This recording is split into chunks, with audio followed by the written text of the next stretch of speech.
د پرچو د امتحان د فاره او دغه رنګې په هغې کې د پوزیشن اخیستو دپاره د مفتي تقي عثماني صاحب دامت برکاتهم العالیه ډیره زیاته بهترینه او ډیره زیاته اوچته وظیفه ده چې دا وظیفه مفتی صاحب محترم ته ورکړې وه د هغوی والد صاحب مفتی شفیع صاحب رحمه الله دا مفتی اعظم پاکستان هم مفتی صاحب دامت برکاتهم العالیه فرمایي چې کله ما دا وظیفه کړې ما ته په امتحان کې ناکامي نه ده راغلې او دغه رنګه زما چې د پیپر نه پیل شوی.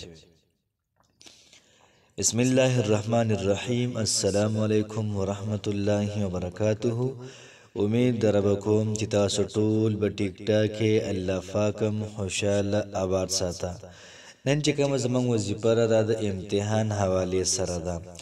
د چا پیپر دا شروع دي د چا شروع کېدونکي دي او دغه رنګې د چا پیپر به دا شروع کېږي هر سړی دا په دغه ټینشن کې دی که میل دی که فیمیل دی دغه رنګې د 9-10 ایگزام دا شروع کېږي او پسې بیا فسټ ایئر او دا سیکنډ شروع کېږي او دغه رنګې دا خو زندګي شروع ده که نه کله د یو چا امتحان یې کله د علامه اقبال اوپن یونیورسټۍ اسلام آباد والا چې کوم امتحان دی هغه هم شروع کېدونکی دی نو دغه رنګه څومره چې امتحانات کله دین وي کله دنیا وي د دې ټولو دپاره په دې ټولو کې بهترین پوزیشن اخیستو دپاره دا وظیفه محترم وکړئ ځکه چې ډېره زیاته پاورفل وظیفه ده او ډېره زیاته بهترینه وظیفه ده. یاد ساتئ چې امتحان لپاره دوه کارونه وکړئ یو محنت او بل دا وظیفه انشاءالله العزیز دواړه محترم او رنګ به راوړي. نو راځئ چې زه وظیفې طرف ته وظیفه داسې ده چې مفتی تقي عثماني صاحب دامت برکاتهم العالیه هغه وایي چې ما چې کله دا وظیفه کړې ده نو ما ته په امتحان کې نمایه او ډیر زیات بهترین پوزیشن حاصل شوی دی. د وظیفې په توپیل باندې په برکت باندې چرته هم زه ناکامه شوی نه یم. نو چې هغوی دومره لوی شخصیات دي او هر قسمه د پیپرو دپاره یا دغه رنګه د انټرویو دپاره یا دغه رنګه یو سړی بهر ملک ته ځي او دا وظیفه وکړي انشاءالله العزیز الله پاک به ورته کامیابي دا محترم ورکوي. نو مفتی تقي عثماني صاحب دامت برکاتهم العالیه دا وظیفه هغوی له د هغوی والد صاحب مفتی شفیع صاحب رحمه الله دا ورکړې وه او مفتی شفیع صاحب رحمه الله مفتی اعظم پاکستان هم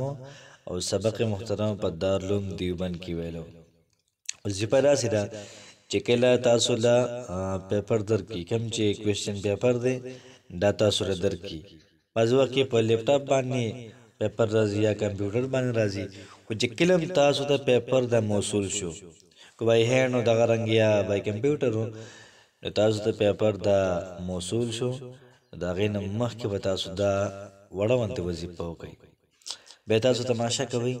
چې الله پاک څنګه ستاسو امداد کوي. یاد ساتئ چې کله تاسو ته پیپر موصول شي نو تاسو به د سورت مریم د ړومبي چې کوم ټکی دی کاف ها یا عین صاد نو لاس به داسې برابر کړي د قچې ګوتې نه به شروع کړي کاف ګوته بنده کړي ورپسې چې کومه ګوته راپرې باندې ها ورپسې منځنۍ ګوته باندې یا ورپسې مسواک ګوته باندې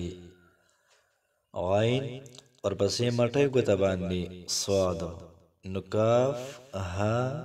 یا عین صاد برابر شو. بیا به دې نه بعد یو پرې وي چې کوفیتو څه کوفیتو ودې ویلي بیا به دا ګوتې کولاو کې مټۍ نه به شروع کې کاف ها یا عین صاد دغه رنګ یو یو ګوته دا به کولاوي دغه رنګې اخر کې به وي چې حمیتو حامیم او تا حامیم یا تا حمیتو بیا د هغې نه بعد به لا اله الا انت سبحانک انی کنت من الظالمین درې پیرې وي او دغه رنګې ربي زدنی علما دا به درې پیرې وي ورپسې قال سبحانک لا علم لنا الا ما علمتنا انك انت العليم الحكيم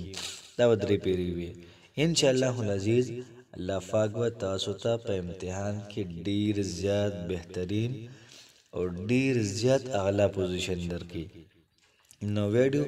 د ثواب په خاطر باندې مخکې شیر کړئ چې مخکې رونه دې نه فایده والي. الله پاک مو خوشحاله ساته. السلام علیکم ورحمت الله وبرکاته.